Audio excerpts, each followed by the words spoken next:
Welcome to Skytech-Lens in 2024. As the American West faced historic drought, U.S. President-elect Donald Trump reignited a controversial idea, tapping into Canada's vast freshwater reserves. He described Canada as a giant faucet that could solve America's water crisis, framing it as a simple, neighborly transaction. For states like California and Arizona, desperate for water, Canada's abundance seemed like an obvious solution. But Trump's rhetoric was more than economic. It signaled a willingness to treat Canadian water as a strategic asset, even hinting at annexation. The proposal sparked alarm in Canada, forcing a national reckoning. Is water a sacred trust to be protected, or a commodity to be sold? For many Canadians, the idea of pipelines carrying their water south was not progress, but a threat to their identity and sovereignty. Ottawa's response was immediate and firm. Prime Minister Mark Carney declared that Canada's water is not and will never be for sale. He framed water as a public trust and a matter of sovereignty, not a tradable commodity. Carney warned that commodifying water would risk losing control over it, making it subject to international trade laws and foreign claims. This stance echoed decades of Canadian policy. Water is a legacy to be protected, not a product for export. The government drew a clear line. No amount of pressure or money would change this principle. Canada's message to Washington was unambiguous. Look elsewhere. Our water is not for sale. Canada is defined by water. Millions of lakes, mighty rivers, and glaciers shape its land and culture. For Indigenous peoples, water is sacred, central to life and tradition, a perspective that has influenced the national consciousness. Canadians see water as a shared inheritance, a right, not a privilege. The idea of selling water feels like selling a piece of the country's soul. Water as a public trust is a cornerstone of Canadian identity and policy. The debate over exports is about more than economics. It's about values and legacy. Canadians overwhelmingly favor preservation over profit. Once the tap is opened, many fear it can never be closed, and something essential would be lost forever. In the U.S., the water crisis is a matter of survival, not sentiment. The Colorado River is drying up, reservoirs are at record lows, and millions face shortages. American policymakers see Canada's water as an untapped economic opportunity, a simple matter of supply and demand. Proposals for massive pipelines and diversion projects are touted as engineering solutions to a desperate problem. Proponents argue these projects would benefit both nations, securing water for the U.S. and revenue for Canada. But this pragmatic view clashes with Canada's deep sense of stewardship. Where Americans see a resource to buy, Canadians see a trust to protect. The divide is not just practical, but philosophical, fueling the conflict.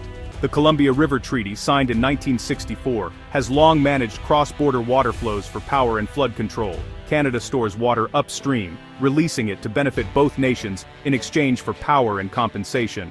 But as water tensions rise, the treaty's future is uncertain. Recent U.S. political shifts have stalled negotiations to modernize the Pact, using it as leverage in the broader water dispute. The treaty is vital for the American Northwest's power, agriculture, and transport. A breakdown could disrupt economies and give Canada more control over water flows. The treaty's fate now symbolizes the fragility of cooperation in an era of resource nationalism. Its outcome may set the tone for all future water relations between the two countries. For Canada, the water debate is about sovereignty as much as environment. The fear, once water is exported, it becomes a commodity under trade law, hard to reclaim. International agreements could force Canada to keep exporting, even if domestic needs change. Foreign corporations might sue Canada for lost profits if exports are halted. This loss of control is a real threat, not just a legal theory. If Canada ever faces its own shortages, it could be contractually bound to send water south. Water security is national security. Ceding control would create dangerous dependency. For Canadians, holding the line is essential to preserving independence and the future. Massive water diversions aren't just engineering feats, they're ecological gambles. Canada's rivers and wetlands are living systems, not reservoirs to be drained. Diverting water would devastate habitats, collapse fish populations, and trigger ecological chaos. Wetlands would vanish, migratory birds and wildlife would suffer, and pollution would concentrate. Downstream, coastal ecosystems would be starved of nutrients. The carbon footprint of building and running pipelines would worsen climate change. Canadians know the true cost isn't measured in dollars, but in irreversible environmental loss. Protecting watersheds is seen as a duty to the land and future generations. The water debate unfolds in the shadow of climate change. Droughts in the U.S. and melting glaciers in Canada are both symptoms of a warming world. Canada's water is not limitless. Climate change is making it scarcer and more precious. Exporting water now would be reckless, gambling against an uncertain future. The responsible path is conservation and resilience, not selling off a vital resource. This conflict is a warning for the world. Water scarcity will drive more disputes. The lesson is clear. Cooperation and wise management must replace short-term fixes. Climate change demands unity, not competition, over water. The Canada-US water standoff is a warning to the world. As climate change and population growth strain resources, water wars are no longer fiction. The core question, is water a human right or a commodity? If commodified, the powerful will control water, deepening global inequality. Tensions over rivers are rising worldwide, from the Nile to the Mekong. Canada's stand for water as a public trust sets a crucial precedent. The world must forge new agreements for fair, cooperative water management. If not, the battle for Canada's water may be just the beginning of global water conflict. Thanks for watching.